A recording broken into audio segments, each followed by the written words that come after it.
Radio Rivage présente Au fil du lien, une émission animée par Daniel. Chers auditeurs, bonjour, je suis ravie de vous retrouver sur Radio Rivage dans mon émission Au fil du lien et j'ai le plaisir aujourd'hui de recevoir Thierry Tournebise, psychopraticien, formateur dans des services de soins auprès de praticiens en psychothérapie et aussi auteur de nombreux ouvrages et d'articles. Bonjour Thierry. Bonjour Daniel, merci de m'accueillir. Merci d'avoir accepté mon invitation. Alors, un travail très important pour vous, à la fois formateur, psychopraticien, auteur de nombreux ouvrages. Racontez votre parcours à nos auditeurs. Le parcours, j'ai une formation de naturopathe à la base et de psychosomaticien. Bon, j'ai fait une petite année de médecine, juste une année, parce que je me suis plus orienté vers la psychologie et puis la naturopathie. J'ai finalement exercé, ça fait 44 ans que je reçois des gens en consultation. Depuis 34 ans, j'anime des formations. Oui. Et les formations étaient de plus en plus dans les services de soins et actuellement, c'est surtout au niveau de praticiens en psychothérapie. Pour accompagner tous les gens que je forme, j'ai fait des écrits, j'ai 6 bouquins qui sont publiés et j'ai surtout, pour les gens qui le souhaitent, 3000 pages en libre accès sur mon site internet. Des articles, il y a plus de 100 articles, 103 ou 104 articles qui font entre 7 et 40 pages chacun, et dont des thèmes qui vont aller avec ce qu'on va voir aujourd'hui sur l'addiction. Oui. Donc, et les gens pourront aller chercher en fonction de leurs besoins, des textes qui pourront accompagner leur recherche. Oui, on va reparler justement de cette thématique de l'addiction, notamment aux stupéfiants. Alors, quel est votre quotidien, Thierry, dans votre activité ? Racontez à nos auditeurs. Le quotidien dans l'activité, je fais des consultations. J'en fais moins parce que je prends ma retraite. J'ai 72 ans, je pense que je peux commencer à envisager ça. Mais je prends pas une retraite où je m'arrête. Je prends une retraite où je continue à travailler. Mais je vais essayer de diminuer un petit peu. Donc, je reçois beaucoup moins de consultations. Par contre, je continue à former des praticiens. Je diminue un petit peu les formations aussi. Mais aujourd'hui, j'ai formé des formateurs, j'ai 20 formateurs qui enseignent l'approche que je propose. J'ai des gens qui font des certifications pour avoir d'autres praticiens certifiés. Et donc voilà, ça, ils vont prendre un peu le relais. Mais je reste présent s'ils ont besoin. L'idée étant que l'approche que je propose, c'est assez délicat parce que j'ai remarqué que tous les praticiens qui ont fait des approches et des belles personnes, ça va même jusqu'à, pas forcément en psychothérapie, mais des gens comme Descartes, prenez Descartes, c'est pas n'importe qui, c'est le moins qu'on puisse dire, ou Darwin, et toutes ces personnes, on a détourné leurs propos, on a dit d'autres choses que ce qu'ils disaient. Et quand je vois que des gens aussi importants ont été détournés, je me dis, est-ce qu'on a une chance de garder un peu de fraîcheur dans ce qu'on fait pour les années ultérieures? Alors on essaye, on y réfléchit. L'idée étant que l'approche que je propose puisse se pérenniser, puisse être respectée, et en même temps que les praticiens soient suffisamment libres pour rester créatifs, attentifs. On peut pas simplement appliquer des techniques, il faut vraiment être à l'écoute des gens qu'on accompagne, être créatif et se laisser enseigner par eux. Si on est enfermé par une technique, on peut pas faire de bons accompagnements. Alors, quelle est votre approche, Thierry ? Alors, mon approche, en 2000, je lui ai mis un nom. J'aurais jamais pensé mettre un nom à mon approche. J'ai mis un nom simplement parce que comme il y avait des spécificités, les patients ou les stagiaires parlaient de la méthode Tournebise et je voulais pas que ça s'appelle comme ça. D'abord, c'est pas une méthode et mettre le nom derrière, ça me semblait assez abominable. Alors, trouver un nom, ça peut paraître un peu présomptueux de trouver un nom à son approche, mais ça l'est beaucoup moins que de mettre son nom avec approche Tournebise, ça me plaisait pas du tout. Donc j'ai choisi un nom que j'ai déposé en 2000 qui s'appelle Maïeusthésie, Maïeutica, l'art d'accoucher, et Est, sensibilité au fait qu'on est en gestation de soi-même. Et donc un praticien, c'est quelqu'un qui accompagne les personnes vers l'accomplissement de qui ils sont. Ça aurait certainement beaucoup plu à quelqu'un comme Abraham Maslow. Alors, plus particulièrement, est-ce que vous pouvez développer cette approche que beaucoup découvrent en vous écoutant ? Alors, la maïeusthésie, c'est un nom peut-être un petit peu compliqué. On connaît mieux la maïeutique de Socrate. Oui, exactement. C'était l'art d'accoucher, c'était l'art d'accoucher la pensée, l'esprit des pensées qui contient sans le savoir. Bon, c'est un peu discutable quand on lit les dialogues maïeutiques de Platon, mais l'idée d'accouchement est vraiment très très juste, je trouve. C'est vraiment des personnes qu'on accompagne vers eux-mêmes, qui sont en gestation d'eux-mêmes. Les zones de souffrance sont restées un peu de côté en attendant une maturité qui permettra de les faire émerger. Alors la maïeusthésie, si on veut la caractériser, eh bien c'est une approche qui va traiter de la communication et de la psychothérapie. En matière de communication, parce qu'on a beaucoup d'approches qui parlent de communication, ce qui est spécifique, c'est que les interlocuteurs, ils comptent beaucoup plus que les informations. Et si on veut qu'une information parvienne à destination, il faut que l'interlocuteur soit absolument priorisé. Si on priorise l'information, ça n'aboutit pas à destination. Ça, c'est une première chose. Et puis, ça génère de l'affect en plus. Et puis, en psychothérapie, ce qui caractérise cette approche, c'est qu'en fait, quand on voit un symptôme chez un patient, une manifestation, quelque chose, l'addiction en fait partie, on ne considère pas qu'il y a un dysfonctionnement, mais quelque chose de pertinent qui s'accomplit. Et tout le travail du praticien, d'aller voir cette pertinence, de l'accomplir, généralement, ça mène deux choses. Soit une remédiation, la personne se reconnecte avec elle-même, soit un déploiement, il va devenir qui il a à être. Alors, ça, c'est ce qui caractérise. On peut dire que la psychothérapie, souvent, on voit bien ça dans le DSM, le manuel statistique et diagnostic de la psychiatrie, où on considère que quand il y a un trouble, un symptôme, une manifestation, ça pointe vers un dysfonctionnement à corriger, ce qui se fera avec de bons praticiens, avec beaucoup d'humanité, et soit avec des psychothérapies, soit avec des médicaments, selon qu'ils sont psychothérapeutes ou psychologues ou psychiatres, mais aussi avec toujours cette idée de corriger un dysfonctionnement.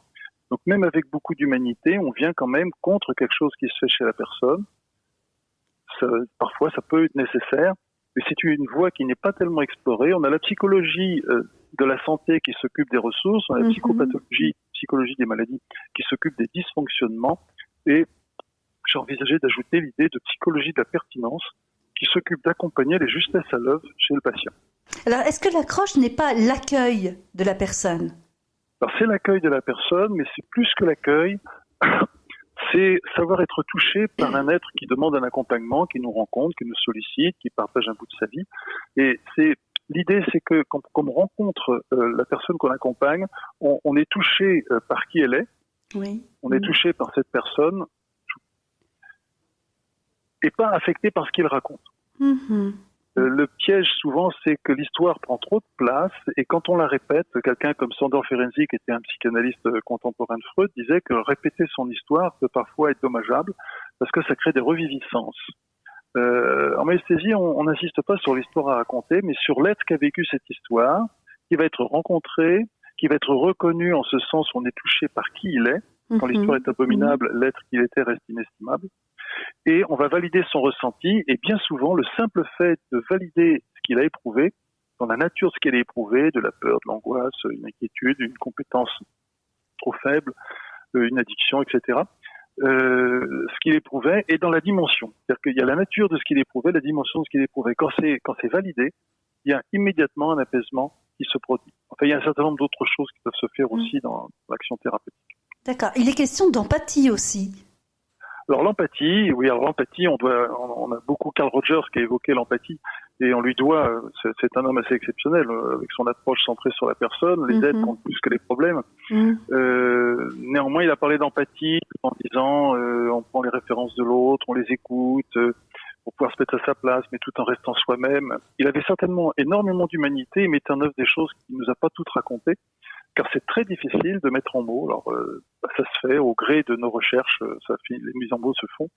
Le mot empathie, qu'on a malheureusement compris dans le fait de se mettre à la place de l'autre, qui sert à rien, parce que si je me mets à la place de quelqu'un, qu'est-ce que je rencontre ? C'est moi à sa place et non pas lui à la sienne, donc je sais toujours pas qui il est. Et encore moi à sa place, je sais même pas ce que je vivrais, si je serais capable de m'en sortir. Et le mot empathie, en fait, c'est pas Rogers qui a initialisé ça, c'est Sándor Ferenczi, dont je vous parlais, contemporain de Freud, et Theodor Litz, un comportementaliste, qui ont imaginé un mot, mais c'est un mot allemand, ein Fühlung, dans lequel Fühlen est le tact psychique. Ils mettaient beaucoup l'attention sur le tact. Et en fait, l'empathie, c'est l'art d'être touché par l'être. C'est pas toucher l'être, c'est être touché par l'être que l'on rencontre. Et comme on est touché par lui, ça lui donne existence, ça lui permet de se rencontrer. Alors, dans la société actuelle, c'est important de l'écoute, l'attention à l'autre, ça résonne beaucoup. C'est important. L'ennui, c'est que ça fait des décennies qu'on parle de communication et on a toujours du mal à savoir un peu ce que c'est. Être communicant, comme le mot l'indique, ça veut dire être ouvert. Vous savez, des pièces communicantes, c'est des pièces qui ont une ouverture entre elles. Oui. Et être en relation, alors qu'on dit qu'il faut de la relation, être en relation, c'est être attaché. Et d'ailleurs, on dit souvent qu'il faut créer du lien. Oui. En même temps, on dit qu'il faut créer du lien, ça génère de l'affect, et après, on dit qu'il faut pas trop s'attacher. Donc, c'est un petit peu compliqué. On a beaucoup d'injonctions paradoxales. En fait, la réponse est plus simple qu'il n'y paraît.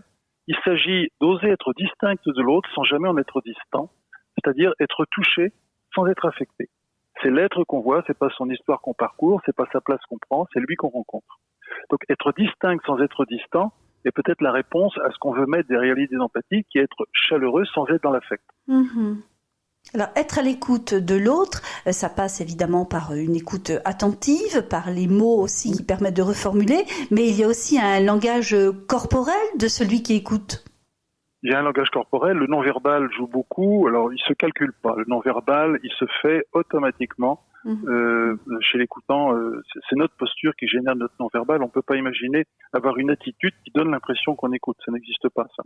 Par contre, si on est juste, si l'individu compte plus que les problèmes, si on est content de faire la rencontre, si on accorde qu'il y a une pertinence derrière ce qu'il nous dit, et si notre idée, c'est vraiment de lui permettre d'exprimer ce qu'il cherche à dire, parfois, il faut le faire taire pour qu'il puisse dire ce qu'il cherche à dire, parce que les personnes se perdent dans leur verbe quelquefois, et les ralentir pour les aider à affiner leur expression.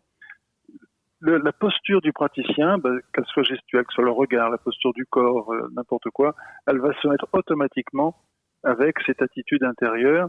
On peut pas la feindre. C'est ce que disait Rogers, ce que je recite très volontiers, c'est il parlait de congruence, c'est-à-dire que soit on est authentique, soit on ne l'est pas quand on veut accompagner. Et c'est cette authenticité qui va amener la qualité. Alors là, vous parlez du côté de l'écoutant, mais celui qui est écouté, a-t-il un langage corporel, lui aussi spontané et non préparé ? Il a énormément de langage corporel. Un des éléments importants que tout praticien devrait savoir dans le langage, on pourrait dire corporel, ou l'expression du visage, ou les mimiques, ou le regard, quand le praticien propose quelque chose qu'il pense avoir compris, s'il s'est trompé, il doit être capable d'entendre de la part du patient qu'en tant que praticien, il s'est trompé, il ne dit pas les bonnes choses, il ne fait pas les bonnes propositions. Et le patient, souvent, n'ose pas le dire au praticien parce qu'il l'idéalise un peu, il ne sait pas s'il est autorisé à dire une telle chose. Et en fait, c'est le praticien qui doit repérer discrètement dans le regard du patient cette expression à peine visible qui montre qu'il tique un peu sur ce qu'on lui propose. Et c'est à nous de lui dire, c'est pas vraiment ça, ce que je veux dire. Et avec un amusement, presque, pour qu'il se sente qu'ils se sentent en connivence et complètement autorisés à dire ce que vous me dites, ça va pas du tout. Et là, super, on est réjouis et on s'ajuste grâce à sa correction. Ça, c'est un des éléments, mais il y en a plein d'autres, des émotions discrètes, plein de choses qu'on va voir apparaître. Parfois des gestuels qui montrent qu'une partie du corps est concernée par ce qui concerne l'événement qu'on est en train d'évoquer. Alors, quelles sont les difficultés que les praticiens que vous rencontrez vous révèlent ou vous relatent ? Alors, les difficultés, souvent, je vais faire ma prochaine publication traitera de ce thème, c'est quand les patients ne peuvent pas faire ce qu'on leur demande. C'est-à-dire de mettre l'attention sur celui qui s'était à tel moment, de dire ce qu'ils éprouvent, de mettre l'attention sur ce qu'ils éprouvent ou différentes choses. Et quand le praticien ne peut pas faire ce qu'on lui demande, certains parlent de résistance et en vérité un patient ne résiste jamais. Un psychothérapeute, psychologue comme Rollo May, par exemple, explique qu'il n'y a pas de résistance. Jung disait la même chose.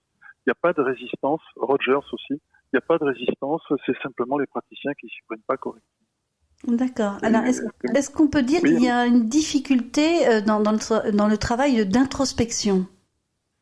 Il y a pas vraiment une difficulté. Il y a une difficulté si on est mal accompagné.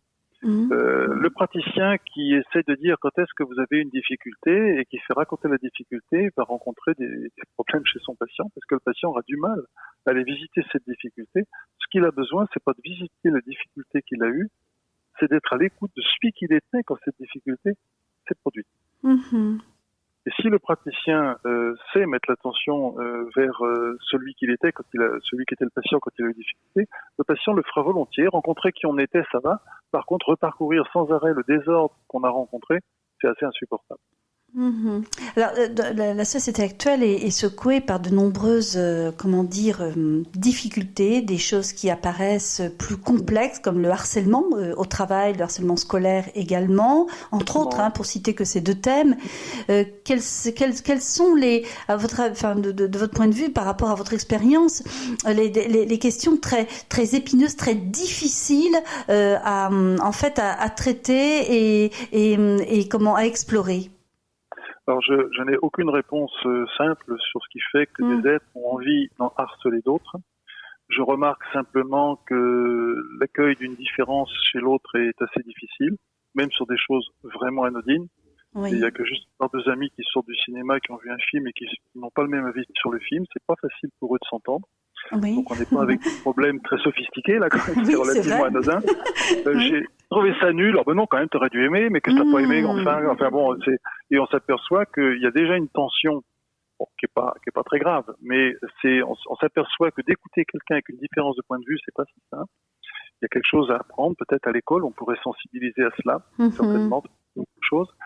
Et qu'est-ce qui fait qu'on est tellement mal avec la différence? Peut-être elle nous renvoie une forme de solitude. Si on est tous pareils, c'est moins inquiétant. Si quelqu'un est trop différent, il vaut mieux pas qu'il soit parmi nous, parce que si ça nous renvoie au fait qu'on risque d'être seul. Si on est tous différents, on va trop être seul. En étant pareil, ça rassure. Mais ça, c'est purement une hypothèse. On ne sait pas vraiment ce qui fait qu'il y a une telle difficulté avec la différence, quelle qu'elle soit.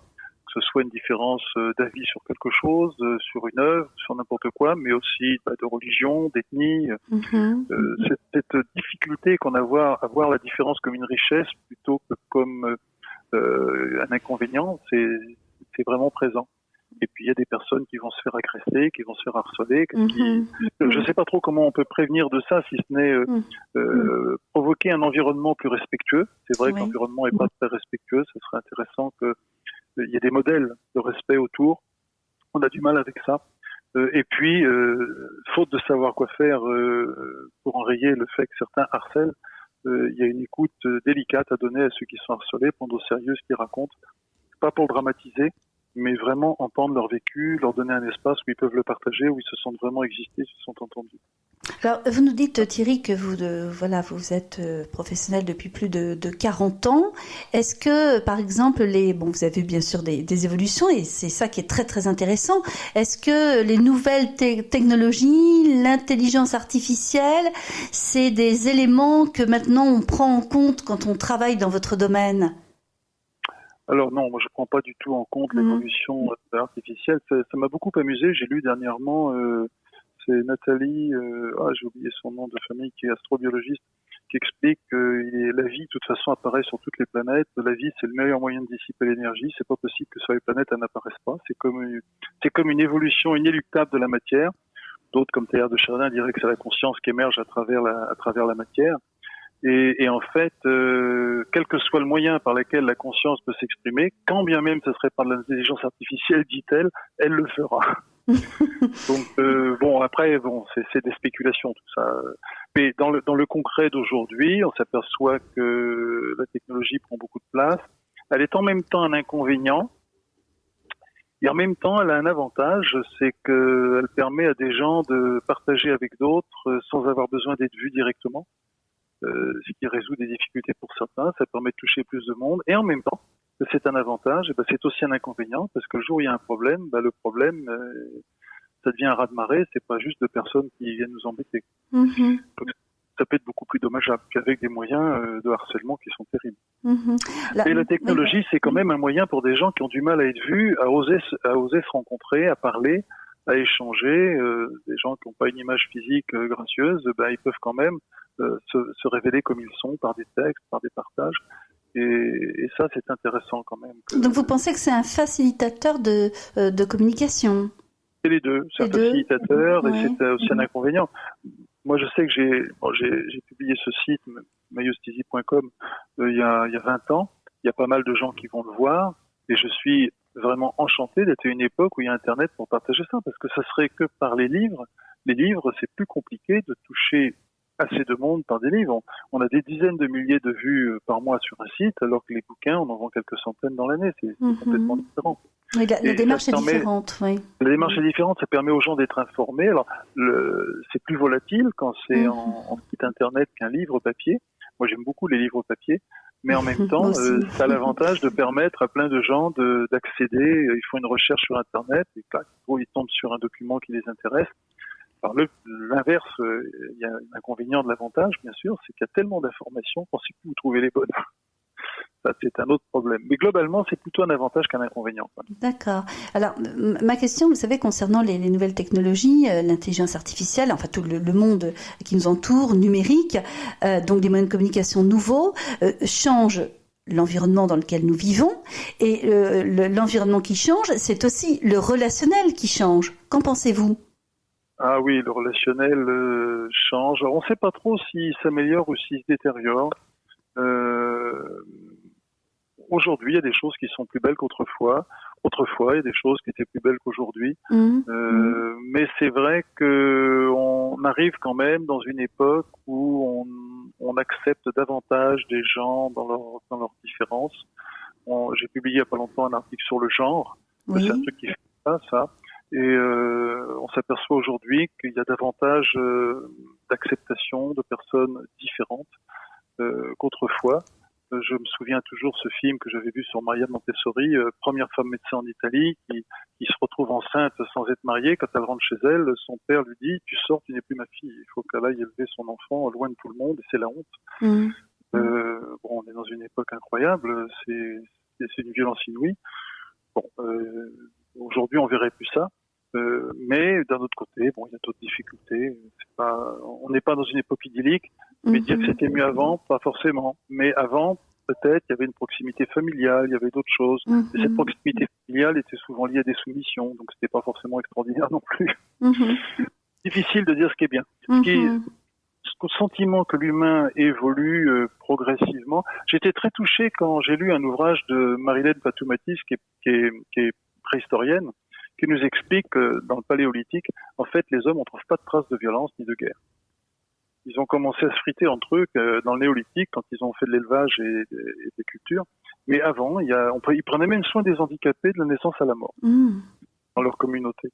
Donc on est issu de racines profondément humaines, ça fait du bien de voir ça. Oui, c'est réconfortant de vous entendre sur ce sujet. Et puis ça s'égare un peu par-ci par-là. Bon, quand on regarde notre histoire, il y a beaucoup de bazar, mais il n'y a pas que ça, il y a beaucoup d'humanité aussi. Si on regarde un zoologue qui a fait pas mal d'histoires aussi, comme Kropotkin, qui a écrit Le Lien, il découvre que de la préhistoire, en passant par les barbares, les sauvages, et en allant au Moyen-Âge et jusqu'à l'époque contemporaine, il a repéré dans l'histoire et de façon très documentée que l'homme s'en est sorti grâce à l'entraide.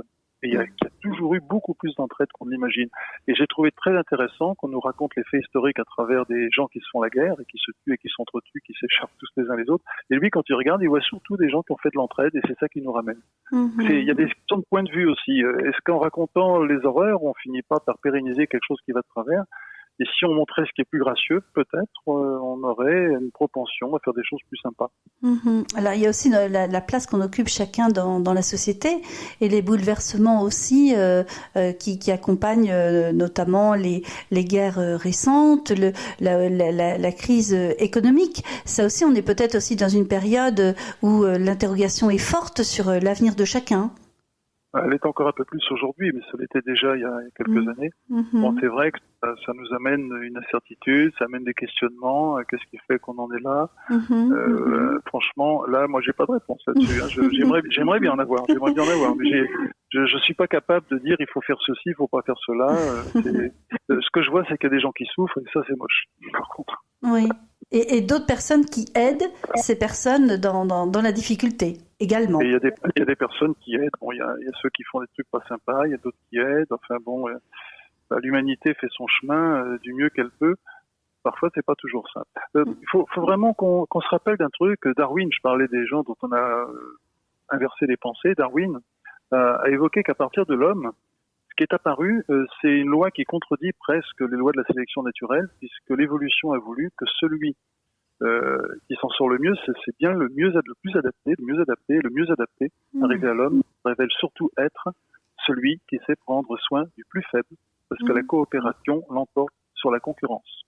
Et ça, c'est quelque chose qu'on oublie. On lui fait souvent dire que c'est la raison du plus fort qui l'emporte. C'est pas exact.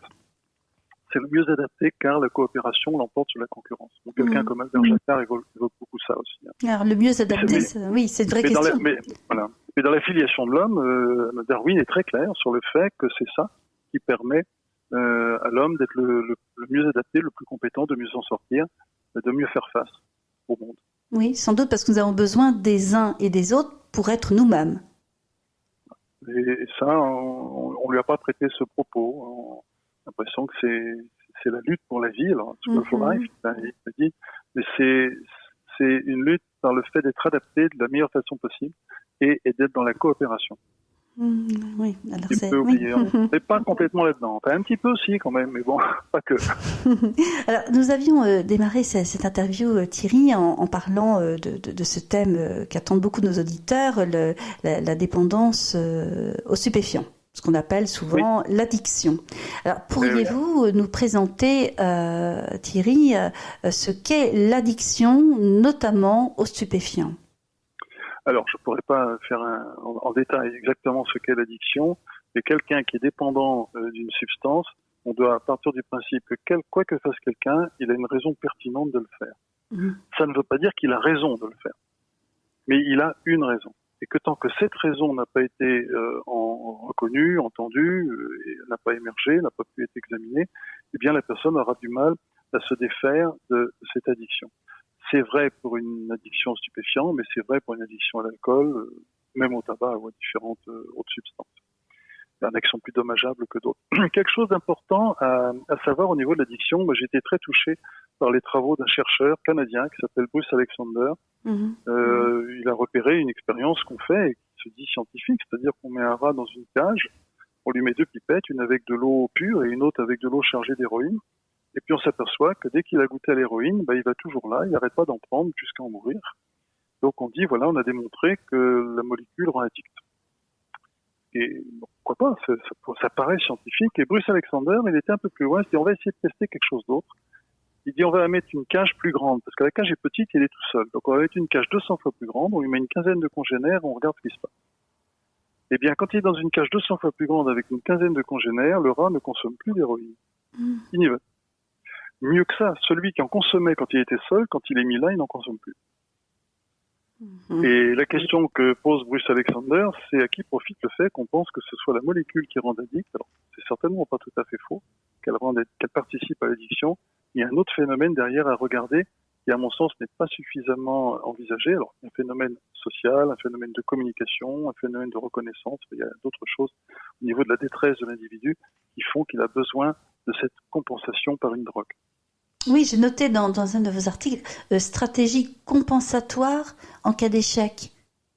Alors, éventuellement, il y a ça. Le problème d'une consommation de drogue, c'est qu'il y a 2 raisons. Enfin, il y a 2 raisons. Il y en a sûrement plus aussi. On pourrait même en voir 3 a priori. Une première raison, on peut avoir eu dans ses ascendants quelqu'un qui était consommateur et qu'on a un peu détesté parce que, voilà, il a mis un peu le désordre dans la famille. Et quand on a rejeté des éléments de ses racines, il n'est pas rare qu'on se mette dans des situations de vie où on va y être confronté de nouveau. Alors soit parce qu'on rencontre une personne ou des personnes qui ont la même addiction, il faut apprendre à aimer ces gens-là, on peut même se mettre en couple avec quelqu'un qui a l'addiction, ou on peut l'avoir soi-même parce que quand on a bien rejeté quelqu'un, si on devient comme lui, c'est une façon de s'en rapprocher. Par exemple, si on a eu un père ou une mère qui était consommateur, en devenant comme lui, eh bien, c'est une façon de se rapprocher de lui, de le comprendre de l'intérieur et de moins manquer de racines. Alors, c'est pas inéluctable, hein, bien sûr, et c'est pas systématique, mais c'est une des choses qui peuvent se produire. Après, il y a une autre raison, ça c'est un symptôme vrai, parce que c'est un signe qui nous amène vers l'endroit où il y a besoin d'une remédiation, d'une réhabilitation, et ça on peut le faire en psychothérapie. Après, il y a une autre raison, c'est un symptôme faux, un symptôme écran, un symptôme dissimulation. Quelqu'un qui, par exemple, a vécu un accident traumatique ou a vécu un événement qui l'a bouleversé ou il a vécu un deuil ou quelque chose qui l'a vraiment dévasté, eh bien, il va se mettre à consommer une substance pour oublier sa détresse et la rendre moins inquiétante. Alors, la difficulté pour le psy qui va accompagner cette personne qui est en addiction, c'est qu'en fait, l'addiction n'est pas le vrai problème. C'est juste un moyen de gommer quelque chose de trop insupportable. Et donc derrière cette addiction, il faut aller chercher où est la vraie raison qui fait qu'il en a besoin et s'occuper du vrai symptôme pour réhabiliter ce qui a besoin d'être en lui, mais qui n'a rien à voir avec l'addiction en elle-même. Quelqu'un qui a fait quelqu'un qui vit un deuil, par exemple, qui peut se mettre en addiction pour supporter la détresse qu'il a dans son deuil, il a besoin qu'on s'occupe du deuil, pas de son addiction. Et si le deuil est géré, l'addiction pourrait être gérée après. Et si on s'occupe de l'addiction avant, on va dans le mur, ça va pas le faire. Oui, d'accord. Parlez-nous, Thierry, de la rechute après une cure contre une addiction. Souvent, des personnes... Je vais vous parler de la rechute, c'est assez important. Je le note pour pas l'oublier. Oui. Mais ce pourrait donner un troisième élément. Des personnes peuvent aussi être en situation d'avoir une grande sensibilité à l'existence, à l'humanité, à la générosité, dans la quête de transcendance, dans plein de choses très subtiles. Et cette sensibilité qu'ils ont est tellement forte. Ils sont ouverts à une telle vastitude de l'existence et ils trouvent autour d'eux tellement de mesquinerie qu'ils peuvent avoir besoin de trouver une substance pour échapper à ce monde qui leur est insupportable. C'est un peu comme, je sais pas, quelqu'un qui serait sensible à la musique classique et qui tomberait dans un environnement où les gens ne font que taper sur des tôles. Et au bout d'un moment, il peut plus. Et pour supporter, il faut qu'il trouve un moyen. Eh bien, quelqu'un qui est dans la sensibilité existentielle et qui est entouré de gens qui n'arrêtent pas de se détruire, de pas se respecter, de faire des trucs bizarres, de penser qu'à des choses matérielles sans jamais respecter personne, pour survivre, peut avoir besoin de quelque chose qui l'évade, qui ne sait pas quoi faire. Donc ça, c'était le troisième point d'éventualité pour une consommation. Alors maintenant, la rechute, c'est important, la rechute. Quand quelqu'un est addict à une substance, généralement, il fait une cure des intoxications. Quand il fait cette cure des intoxications, il y a un côté physiologique, parce qu'il faut que le corps s'habitue à une absence de toxiques. Donc ça s'accompagne médicalement, bien sûr. Et puis, il y a un côté psychologique. Et si on arrive à gérer la raison psychologique pour laquelle la personne consommait, alors soit un symptôme vrai, on va s'occuper de réhabiliter ce qu'il y a au bout, soit c'est un symptôme écran, et derrière le symptôme écran, on va prendre le symptôme vrai et on va aller faire ce qu'il y a au bout. Une fois que tout ça c'est fait, en admettant que ce soit fait avec justesse, que les reconnexions soient faites, les déploiements, les remédiations, eh bien, il reste une chose, c'est qu'est-ce que la personne va faire de toute cette période où elle était consommatrice de la substance. Et trop souvent, on invitera quelqu'un pour qu'il ne rechute pas et dire, vous êtes minable, vous avez bien conscience que vous avez failli cacher votre vie, peut-être la perdre, tomber malade, être rejeté de tout le monde. Ne retombez pas là-dedans, c'était tellement moche. Maintenant, vous êtes quelqu'un de bien, vous êtes sorti de là, bravo. Et on va amener la personne, pour éviter qu'elle rechute, à être un peu dans le mépris de celle qu'elle était quand elle consommait. Alors on en revient un peu de ça maintenant, mais il y a eu beaucoup cette posture. Et il faut savoir que si on demande à la personne de détester celui qui consommait, il va être obligé de rechuter pour la retrouver. Parce qu'on vient de faire une fracture dans sa psyché. Il ne peut avancer que s'il y a de la considération et du respect pour celui qui consommait. Car celui qui consommait avait une raison de le faire, doit être entendu et validé dans cette raison. Et mieux il est entendu et validé, plus il peut en être libre. Plus il le rejette, plus il risque de rechuter.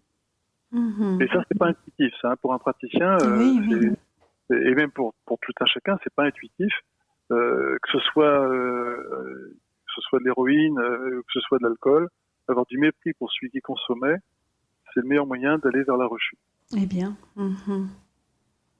Donc très complexe, oui. C'est très complexe. Alors, c'est comme une relation sentimentale avec soi-même. C'est vraiment une relation sentimentale avec soi-même. J'oserais même dire une relation d'amour, dans le sens où le mot amour est pris un peu comme j'aime bien le mot charis en grec, qui définit l'amour comme être touché par la grâce de Dieu. En grec, je dirais touché par la grâce existentielle de l'autre. Pour prendre un langage un peu plus simple.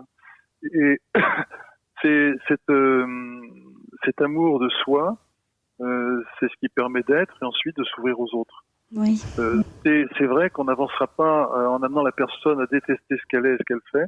On va arriver à lui redonner un équilibre en lui permettant de se rassembler. Il faut savoir que l'ancêtre de la psychiatrie, Philippe Pinel, avait découvert qu'on ne devait pas parler de fou, le mot fou signifiant qu'on est vide, folle ça veut dire vide, et il disait les malades mentaux ne sont pas des gens qui sont vides, ils sont juste aliénés, dans le sens où alien, étymologiquement, ça veut dire étranger.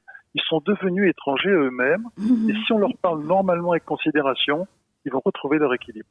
Oui, donc tout l'enjeu est finalement de reconstruire son unité. Reconstruire son unité, alors il y a deux choses. Il qui a rassemblé ce qui a été éparpillé, explosé avec différents traumas qu'il y a dans la vie. Il y en a quelques-uns, ou des fois beaucoup, des fois moins. Et il y a aussi cette autre chose, c'est un autre enjeu, déployer qui l'on a à être, même quand il n'y a pas de trauma. On est censé devenir quelqu'un, mais est-ce qu'on va oser devenir celui qu'on a à être, sachant qu'autour de nous, ça ne sera pas toujours accueilli. Oui. Et il arrive bien souvent qu'on préfère une soumission à oser être, parce que oser être dans cette différence, est-ce que ça ne va pas fâcher autour de soi? Et à force de ne pas être, ça peut créer une souffrance qui peut amener une addiction éventuellement. Alors, d'où l'importance de travailler dès le plus jeune âge sur l'assertivité. L'assertivité, ah oui, l'assertivité, c'est un mot très joli. Là, le mot communication est galvaudé depuis quelques décennies. Assertivité, c'est pas galvaudé au point que tout le monde ne sait pas ce que c'est. Oui, donnez-nous une définition, Thierry. Ça vient du mot anglais assertiveness, qui a été invoqué par des petits New-Yorkais. Et l'assertivité, en français, c'est le mot qui définit qu'on est à la fois dans l'affirmation de soi et dans le respect d'autrui. C'est-à-dire que je m'affirme sans écraser l'autre et je respecte l'autre sans m'écraser moi. Et on fait en sorte que les deux puissent exister dans leurs nuances, leurs différences. L'assertivité, c'est quelque chose de très important. Le mot est pas très bien choisi parce qu'assertif, ça veut dire affirmatif. En grammaire, une phrase assertive, c'est une phrase affirmative.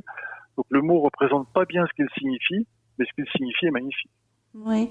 Alors, s'affirmer et sans avoir peur de perdre de l'amitié ou l'amour de l'autre en termes de dépendance. Ben voilà. C'est tout l'enjeu, ça. L'enjeu, c'est oser être sans avoir peur de perdre l'autre et sans avoir peur d'être agressé par l'autre non plus. Également. C'est-à-dire que si j'ose être, ça veut dire que je saurai accueillir l'inconfort de l'autre quand je suis. Et je peux permettre d'en parler et je saurai le valider dans ce qu'il éprouve. Et non pas le combattre, le convaincre. Tout ça, c'est néfaste, tout ça. Oui, donc en fait... Juste quand on ne sait pas être dans l'assertivité, Eric Schuller nous explique qu'on va être on va être dans la manipulation, on va amener l'autre à notre point de vue en étant gentil. Ou alors on va être dans le conflit si ça marche pas, et là on lui rentre dans l'art, on pourrait dire. Et puis si on voit qu'on n'a pas la force, que c'est trop dangereux, on va être dans la fuite, on va éviter. Et ça, c'est les comportements sociaux qu'on va trouver quand on ne sait pas être dans l'assertivité. C'est-à-dire qu'on va souvent être là-dedans parce que on a un peu de mal à être dans l'assertivité. C'est pas quelque chose qui est complètement à la mode. Si vous tapez assertivité sur Internet, vous trouvez des tas de pages qui en parlent, de façon plus ou moins pertinente. Mais c'est quand même un concept magnifique, l'assertivité. Oui. C'est aussi est-ce qu'on peut dire que c'est le signe d'une certaine maturité, l'assertivité? C'est le signe d'une maturité, certainement.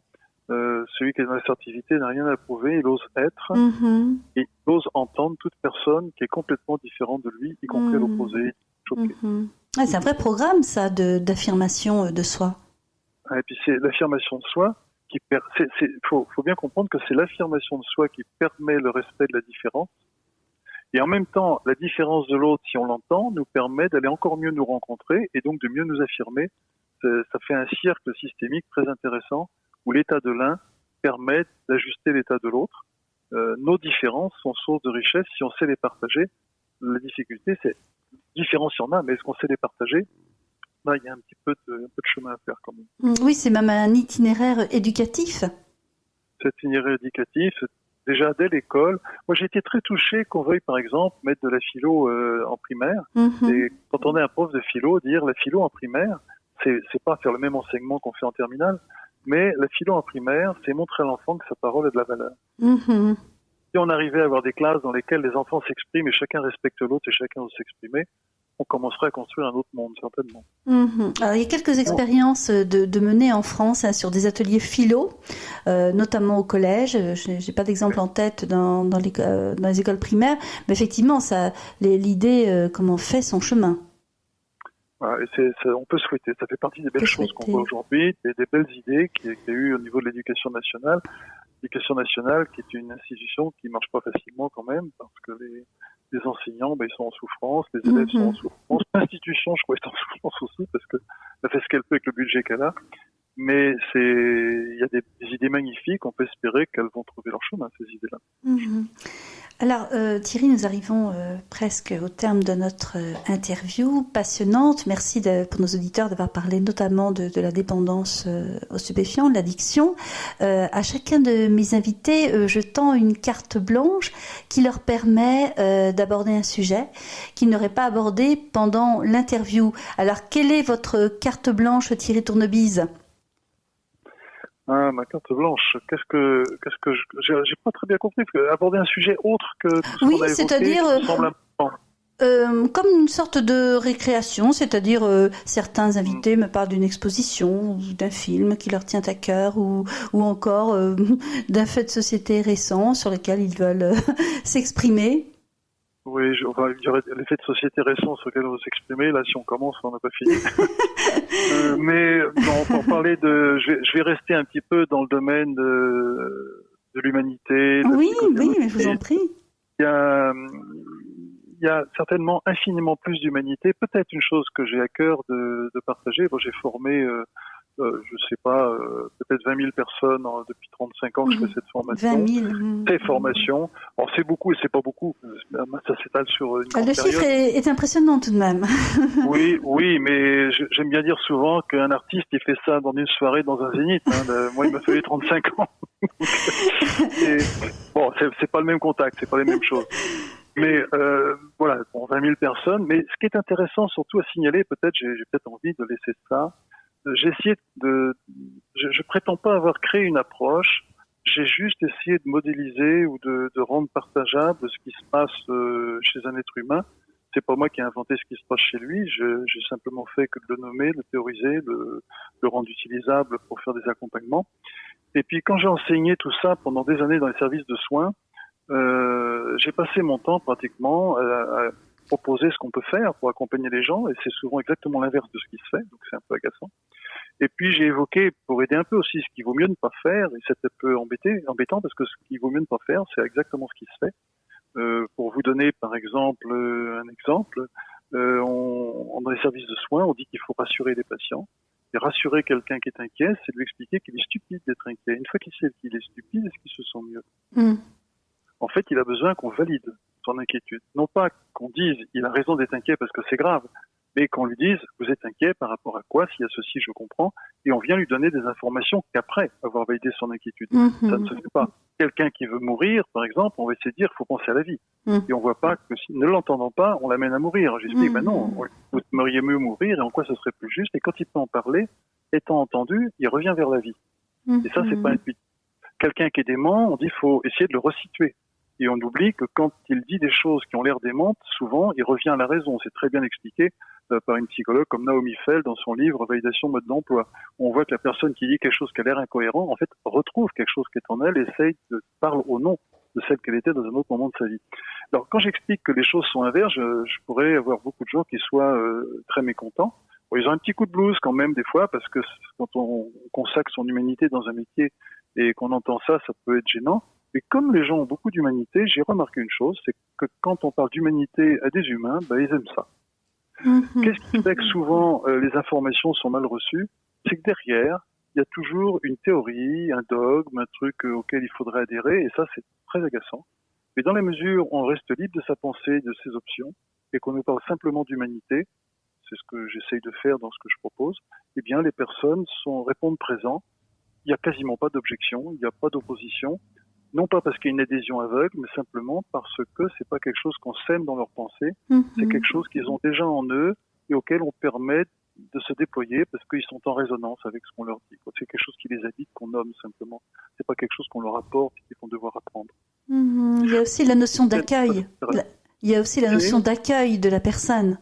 Il y a l'accueil de la personne, mais c'est plus que l'accueil de la personne. C'est comme si ce qui était évoqué, la personne le reconnaît en elle, plus qu'elle ne le découvre. Parce qu'on lui apporte. C'est pas quelque chose qu'on lui apporte, c'est quelque chose qu'elle avait. C'est comme si elle entendait quelque chose qui enfin ressemble à une intuition qui est en elle. Oui. Et ça lui fait du bien. Un humain à qui on parle d'humanité, il est content. Un humain à qui on parle de doctrine, ça l'ennuie sérieusement. Et si les doctrines sont trop enfermantes, ça le gonfle beaucoup et ça peut le rendre très agressif. Et il a pas tort. Au moins, il n'est pas soumis. Faire du bien à l'autre, ça, c'est une expression qui doit vous parler, Thierry Tournebise. Faire du bien à l'autre, oui et non. Alors, dites-moi. Faire du bien à l'autre, oui bien sûr. Mais faire du bien à l'autre, c'est avant tout le reconnaître dans ce qu'il est, dans ce qu'il éprouve. Je vais même évoquer que souvent, c'est les gens qu'on aime le plus qu'on entend le moins parce qu'on les connaît, on sait ce qu'ils vont dire, ils n'ont pas terminé la phrase qu'on imagine la suite. Et en fait, c'est rester curieux de ce que l'autre va dire, même quand on le connaît très bien. Et faire du bien à l'autre, c'est oser l'entendre dans ce qu'il cherche à dire et que personne n'entend. Même proche. Et ça, alors c'est faire du bien. Par contre, si faire du bien, c'est imposer quelque chose qui nous semble bien, mais qui n'est pas forcément juste pour l'autre, si vouloir le débarrasser de ce qui est inconfortable pour lui, par exemple, quelqu'un qui dit j'ai mal, je suis angoissé, et à qui on dit t'inquiète pas, ça va bien se passer, je suis avec toi, c'est très gentil. Mais l'ennui, c'est quand on lui dit ça, on nie ce qu'il ressent, on lui fait pas du bien, on lui montre qu'il est seul et qu'il sera jamais entendu. Et là, en disant des paroles qui ont l'air positives, on lui fait du mal, en fait. C'est délicat, c'est délicat. Et compliqué aussi, parce qu'on a l'impression de vivre des rendez-vous manqués. Il y a des rendez-vous manqués, parce qu'il y a quand même une authentique générosité. Quand on dit à quelqu'un qui veut se suicider, il y aura un autre thème qui peut se faire sur le désir de mourir. Quelqu'un qui veut mettre fin à ses jours, tout le monde, pour lui faire du bien, a tendance à lui dire mais pense à ceux qui t'aiment. Oui. On lui dit que t'es un salaud qui pense pas aux gens qu'il aime. Et ça, pour avoir le goût de vivre, ça va pas le faire. Donc, si on lui dit oui, tu aimes les gens qui t'entourent, tu sais que les gens t'aiment, mais la douleur que tu ressens est plus importante encore que ça. Elle est de quelle nature, elle vient d'où, et on va l'écouter. Et quand on l'écoute, on s'aperçoit qu'il y a le goût de vivre qui revient. Ça fait peur d'écouter quelqu'un. Bon, je vais vous donner un exemple que je donne souvent dans mes formations. Une aide-soignante que j'avais en stage a une patiente qui dit je veux mourir, et elle ose lui dire ce serait mieux pour vous si vous étiez mort. Et la dame lui dit oui, je pourrais retrouver mon mari. Et elle lui dit j'aimais tellement votre mari. Et la dame lui sourit en face, elle passe une nuit paisible parce qu'elle a été entendue dans le fait qu'elle aime son mari et que mourir c'est renoncer à la vie, c'est aller vers l'amour. Et ça, il faut que la personne qui écoute sache l'entendre, parce que si on lui avait dit mais vous pouvez pas dire ça et votre fille serait triste de vous voir demain, donc on lui dit que c'est une mère indigne. Ça va pas l'aider. Oui, c'est très subtil. En fait, identifier le désir de la personne qu'elle a au plus profond d'elle-même, et notamment cette femme qui aimait beaucoup son mari. Alors que si on lui dit ce serait mieux pour vous de mourir, qu'est-ce qui serait mieux si vous étiez mort, on a peur d'inciter à la mort. Et si on lui dit il faut pas dire ça, c'est là qu'on la plonge dans le désir d'en finir, parce que personne l'entendant, elle est tellement seule que ça l'encourage presque à passer à l'acte. C'est terrible. Alors on est dans une difficulté, et pourtant celui qui lui dit mais pensez à vos enfants qui aimeraient vous voir demain, c'est pas méchant, c'est plein de gentillesse qu'on s'est dit. Et c'est une gentillesse qui peut faire du mal, parce que ça ne respecte pas l'individu qui est en face. Donc pour ça, faire du bien, comme vous disiez tout à l'heure, c'est ambivalent. J'aime beaucoup la définition que donnait un philosophe, John Stuart Mill, philosophe anglais de 1700-1800, je sais plus trop. Il disait que est utile ce qui procure du bonheur. Alors il parlait pas de faire du bien, il parlait de bonheur. Est utile ce qui procure du bonheur à la personne concernée et au plus grand nombre. Et il rajoute, et à tout ce qui vit. L'écologiste prend l'heure. C'est-à-dire que c'est utile, si quelqu'un est heureux, que ça profite aussi au plus grand nombre et que ça apporte du bonheur à tout ce qui vit autour de lui. Beaucoup de générosité. Nous arrivons à la fin de cette interview. Je vous remercie beaucoup, Thierry Tournebise, d'avoir parlé de votre métier, pas seulement de cette thématique et de ce fait aussi de société de la dépendance aux stupéfiants, mais aussi de beaucoup d'autres choses. J'ai appris beaucoup de choses avec vous. Nos auditeurs vont être ravis de vous entendre sur ces questions passionnantes. Je vous remercie encore. Je vous dis à bientôt, Thierry Tournebise.